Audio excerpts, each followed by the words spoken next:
তোর থেকে অনেক সরস ছেলেরাও এই মেয়ের পিছনে ঘুরছে, কোনো মেয়ে এই মেয়ের কাছে কোনো ছেলে কি পায় নাই, ফাত্তা পায় নাই। যদি কোনো ইচ্ছা থাকে জীবনের শেষবারের মতো তোর ইচ্ছা পুরা করিল। এই শয়তান এটা আমার দিলের উপর বর করছে, আমার নফসের উপর বর করছে। ইয়া রাসূলুল্লাহ, আমি তাড়াতাড়ি আরো কিছু মাটি সরাই, ওই মেয়েটার সাথে খারাপ কাজ করলাম, নাউযুবিল্লাহ। কি করলাম? খারাপ কাজ করলাম। ইয়া রাসূলুল্লাহ, খারাপ কাজ করি, আমি চলে আসবো, আমার কাজ শেষ, আমি উঠি যাব। উঠি আমার কাপড়গুলা হাতে নেব, মাটিগুলা কি করে দিব? মাটিগুলা কবরের উপর চাপাই দেব। এর দূরের মধ্যে দেখলাম যে আমি যখন উঠে চলে আসতেছি, তখন দেখতেছি মেয়েটা আমার সাথে কথা বলতেছে। মেয়েটা কি আমার সাথে কথা বলতেছে। ইয়া রাসূলুল্লাহ, মেয়েটা আমাকে বলে যে, অকম বক্ত, এতক্ষণ পর্যন্ত আমার কাপড়গুলা লই হাজার হাজার মুদ্দারের সামনে আমার ল্যাংটা করলি। শেষ পর্যন্ত চিন্তা করছিলাম যে হয়তো কিয়ামত পর্যন্ত ল্যাংটা দেখতে হবে, কেমনে উঠবো। অকম বক্ত, শেষ পর্যন্ত কাল কিয়ামতের ময়দানে কোটি কোটি মুসলমানের সামনে, আল্লাহর সামনে আমি নাফাক অবস্থায় দাঁড়াইতে হবে যে এরকম ব্যবস্থা করলি। मोह खुदा को है देखाना एक दिन, मोह खुदा को है देखाना एक दिन, कब्र में जाना पड़ेगा एक दिन, मौत का सिन कुल्लु नासिन शारिबुन, कब्र बैतिन कुल्लु नासिन दाखिलुन, जागना है जाग लो अफलाकों की साया तले, हशर तक सोना पड़ेगा खाकों की साया तले। ইয়া রাসূলুল্লাহ সাল্লাল্লাহু আলাইহি ওয়াসাল্লাম সেই কথা বলার পরে আমি কেমনে মাটিগুলা ফেলছি জানি না, কাপড় কোথায় জানি না, আমি চলে আসছি। সেই হইতে আজকে পর্যন্ত খানা খাইতাম গেলে আমার খানা আসে না, ঘুমাইতাম গেলে ঘুমানি আসে না, বাজারে গেলে লাগে যে সস্যর বাপ, যেদিকে যায় সেদিকে আমার ভয়ের জন্য আমার চারিদিকে অন্ধকার আর অন্ধকার। আমি চিন্তা করছিলাম যে আপনার দরবারে আসলে মনে হয় আমার মশলা হইয়া যাবে, মুশকিলাত আসান হইয়া যাবে। ইয়া রাসূলুল্লাহ সাল্লাল্লাহু আলাইহি ওয়াসাল্লাম জান্নাতুল বকি পর্যন্ত আসার পরে আমার মন আমাকে বলতেছে যে সব জায়গা শেষ করি মুহাম্মদুর রাসূলুল্লাহ দরবারে আসবি। যদি এই মুহাম্মদুর রাসূলুল্লাহ সাল্লাল্লাহু আলাইহি ওয়াসাল্লাম তোকে বাইর করিয়া দেয় এই দুনিয়ার জমিনে, তোর থাকার থেকে না থাকা অনেক ভালো। এই কথা চিন্তা করতে করতে আজকে এক সপ্তাহ খানা পিনা নাই, হযরত ওমরের সাথে দেখা। এই কথা বলতে দেরি আল্লাহর হাবিব তো মসজিদে যাবে নামাজ পড়াবার জন্য। আল্লাহর হাবিব মুহাম্মদুর রাসূল সাল্লাল্লাহু আলাইহি ওয়াসাল্লাম চেহারা মলিন করে ফেলছেন। চেহারা কি করে ফেলছেন? মলিন করে ফেলছেন, পেরেশান হইয়া গেছেন। আল্লাহর হাবিব পেরেশান হওয়ার সাথে এমন কোন একটা শব্দ বলছেন, শব্দ বলছেন, অথবা হুজুরের জবানে এমন নম্বরে চেহারা দ্বারা বুঝে গেছেন। আল্লাহর হাবিব দুরু জাহানের সরদার মুহাম্মদ আরবি সাল্লাল্লাহু আলাইহি ওয়াসাল্লাম মসজিদের মিম্বরে চলে গেছেন। নামাজের পরে তাকে দেখলে চিন্তা করবে, কোন একটা ফয়সালা বাইর করবে, আল্লাহর সাথে মাশওয়ারা করবে। এদিকে আল্লাহর হাবিবের চেহারা দেখার পরে এই নওজোয়ান এটা মসজিদ নববী থেকে বাইর হইয়া সোজা চলে গেছেন। আল্লাহর হাবিবের সামনে আর পড়ে নাই। কেন? আল্লাহর হাবিবদের মুখ দিয়ে কোনো শব্দ বাইরে গেলে সেটার উপর আমার কোনো রাস্তা নাই। এই নওজোয়ান ছেলে এটা যাইতে যাইতে যাইতে যাইতে যাইতে যাইতে মদিনার মধ্যে একটা উঁচা পাহাড় আছে, সেই উঁচা পাহাড় পর্যন্ত উঠতে উঠতে উঠতে উঠতে উঠতে উঁচা পাহাড়ের মধ্যে উঠে গেছে। উঠে এবার আল্লাহকে বলে যে আল্লাহ আপনি বাদে কোনো সাহারা নাই, আল্লাহ আপনি বাদে কি নাই, সাহারা নাই। আল্লাহ আপনি যদি আমাকে মাফ না করেন দুনিয়ার জমিনে আর কেউ মাফ করবে না। ওমরের মতো মানুষে আমাকে ফাইসালা করতে পারে নাই। দোনো জাহানের সরদার মুহাম্মদুর রাসূলুল্লাহ সাল্লাল্লাহু আলাইহি ওয়াসাল্লাম দরবারে যাওয়ার পর আমার ভয় লাগছে, আমি চলে আসছি। আল্লাহ আমার কোন অবস্থা হবে আমি তো জানি না, আমার কাছে এই কোন ফাইসালা নাই, আপনার রহমতের ফাইসালা বাদে। এই কথা বলতে বলতে বলতে আল্লাহর দরবারে কি করে কান্নাকাটি শুরু করে দিয়েছে। আল্লাহর দরবারে তওবা করে, গুনাহোं का किसी डुबा दे खुदाया, तू दरियाए रहमत बहा दे खुदाया, हमारी गुनाह से बलरज़त ज़मीन वलेकिन तू ही है गफूरुर रहीम। কবুল আস্তে করছে হুনর নিস্তাস, के जुज माफाना है दिगर निस्तास आज जियम जुर्म हा कर दाव से निस्ते मारा गैर तू दिगर को से वल्लाह এত গুনাহ করছি যে গুনাহ মাফ লইবার যোগ্যতা আমার কাছে নাই মগর যেমন যোগ্যতা নাই তেমন আপনি বাদে মাওলা নাই আপনি বাদে কোনো মাওলা নাই আল্লাহ আপনি মাফ না করলে কোনো উপায় নাই কোনো রাস্তা নাই এরকম করতে করতে করতে করতে 40 দিন পর্যন্ত পাহাড়ের উপরে কতদিন 40 দিন পর জিবরাইল আমিন আসে হাজির জিবরাইল আমিন আসে হাজির কোথায় কোথায় মসজিদে নববীতে কার কাছে দোনো জাহানের সরদার মুহাম্মদুর রাসূল সাল্লাল্লাহু আলাইহি ওয়াসাল্লামের দরবারে আসে হাজির জিবরাইল আমিন আসি অন্য দিন বলে যে ইয়া রাসূলুল্লাহ আল্লাহ পাক আপনাকে সালাম বলছেন আজকে আসি বলে যে ইয়া রাসূলুল্লাহ আসসালামু আলাইকুম ওয়া রাহমাতুল্লাহ সালাম কে দিতেছেন জিবরাইল আমিন সালাম দিতেছেন ইয়া রাসূলুল্লাহ সাল্লাল্লাহু আলাইহি ওয়াসাল্লাম আপনার সাথে কথা আছে আল্লাহর হাবিব বলে যে ও ভাই জিবরাইল কি কথা আমার তো ভয় লাগে আপনি বলবেন নাকি মালিকে বলতেছে ইয়া রাসূলুল্লাহ সাল্লাল্লাহু আলাইহি ওয়াসাল্লাম আমি প্রশ্ন করব যে আমার ইচ্ছায় না আমাকে প্রশ্ন করবার জন্য মালিকে পাঠাইয়া দিছে কে পাঠাইছে যে মুস্তাফার গিজনা গোফতা তানা গোফতা জিবরাইল হার গিজনা গোফতা তানা গোফতা কের দেগার মুস্তাফা হার গিজনা গোফতা তানা গোফতা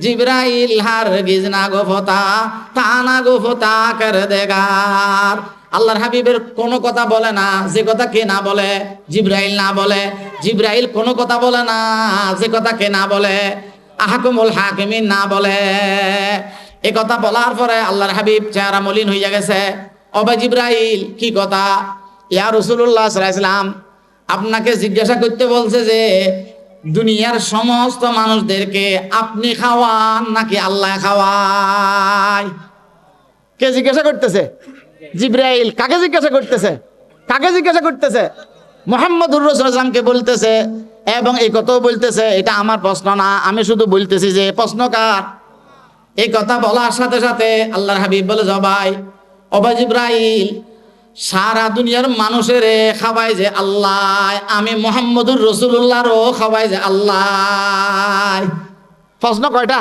একটা উত্তর কয়টা দুইটা কেন আল্লাহকে রাজি করবার জন্য সারা দুনিয়ার মানুষকে কে খাওয়ায় প্রশ্ন করেছিল কে জিবরাইল আল্লাহর হাবিব বলে যে সারা দুনিয়ার মানুষ সবগুলারে খাওয়ায় যে কে আল্লাহ আমার এইও খাওয়ায় যে আল্লাহ ইয়া রাসূলুল্লাহ আবার বলেন দুনিয়ার অপরাধীদেরকে দুনিয়ার গুনাহগারদেরকে আপনি মাফ করবেন নাকি আল্লাহ মাফ করবে যে এবার আল্লাহর হাবিব বলে যে ভাই জিবরাইল কেন পরে বলবো আগে বলেন আপনি মাফ করবেন নাকি আল্লাহ মাফ করবে এই কথা বলার পরে আল্লাহর হাবিব বলে যে সারা দুনিয়ার মানুষগুলার গুনাহ অপরাধ সবগুলা মাফ করবে যে কে আল্লাহ আমি মুহাম্মদুর রাসূলুল্লাহরও মাফ করবে যে আল্লাহ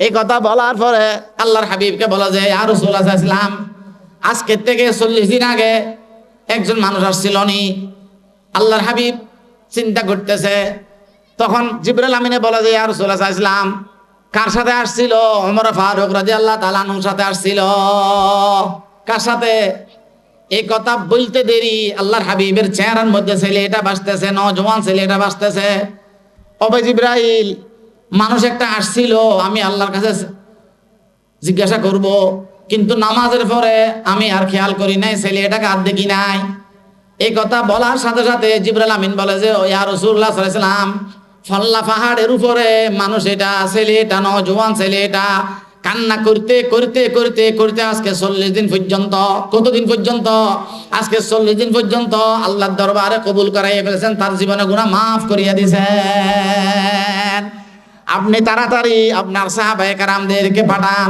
ওই মানুষ এটারে নওজোয়ান ছেলে এটারে আনি আপনার মসজিদে নববীর মধ্যে তাকে আসি খোঁজ খবর দেন আল্লাহর পক্ষ থেকে খোঁজ খবরই পৌঁছান তারে মেহমানদারির ব্যবস্থা করেন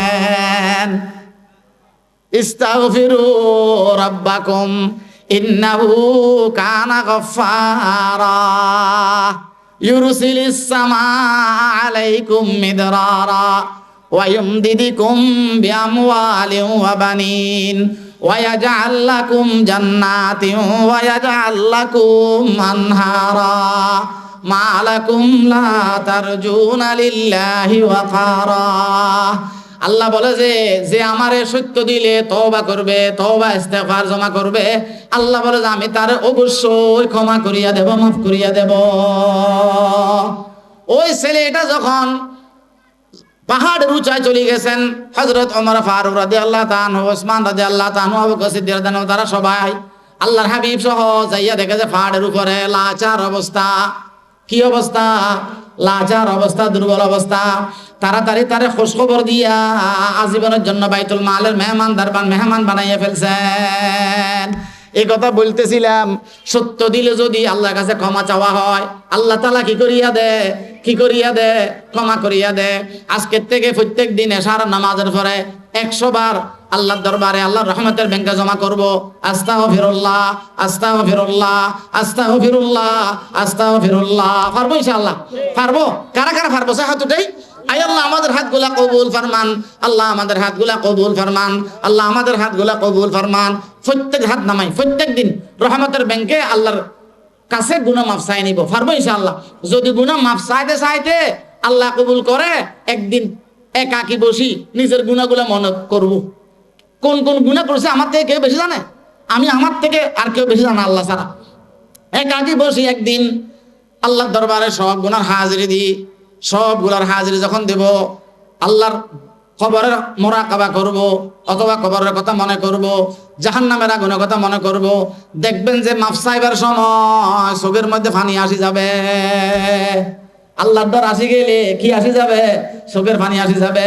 আল্লাহর হাবিব বলে, ক্বালা রাসূলুল্লাহ সাল্লাল্লাহু আলাইহি ওয়াসাল্লাম, মান বাকা মিন খাশিয়াতিল্লাহ হারামাল্লাহু আলাইহিন নার।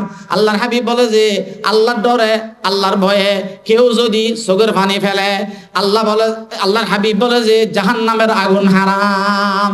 যদি জাহান্নামের আগুন হারাম উপরওয়ালা করে দে, জাহান্নাম আর আযাব ভোগ করতে হবে। যদি জাহান্নামে যাইতে না হয়, রাস্তা আর নাই, জান্নাত ছাড়া রাস্তা আর তিনটা নাই, হয়তো জান্নাত নয়তো কি জাহান্নাম। যদি জাহান্নাম মাফ হইয়ে যায়, রাস্তা যেটা আছে সেটা চাইতেছি। কি চাইতেছি? এটা চাইতেছি। জান্নাতে গেলে কারে দেখবো? মালিকেরে দেখবো। এই আল্লাহর ডর কেন আনছি? কারে ফেবার জন্য? আল্লাহরে ফেবার জন্য। এসি আহুজারি সে মকসুদ ক্যা হ্যায়, লিকায়ে খুদা হ্যায়, রজায়ে খুদা হ্যায়।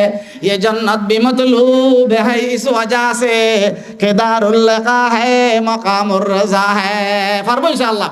প্রত্যেক দিন একটা মিনিট রহমতের ব্যাংকে জমা করব। ডেইলি 100 বার করলে 30 দিনে কতবার? 3000 বার। 3000 বার বললে 1 বছর বললাম, 2 বছর বললাম, 10 বছর বললাম, 20 বছর বললাম, যা হয়াত আছে বললাম। আল্লাহ বলবে যে এতদিন মাফ চাইতেছস, ও বান্দা আমার রহমতে তোরে মাফ করিয়া দিলাম। আল্লাহ মাফ করলে আর কোন আদালত না আপিল করবার জন্য। পারবো ইনশাআল্লাহ? ইনশাআল্লাহ আমিও করব, আপনারাও করবেন।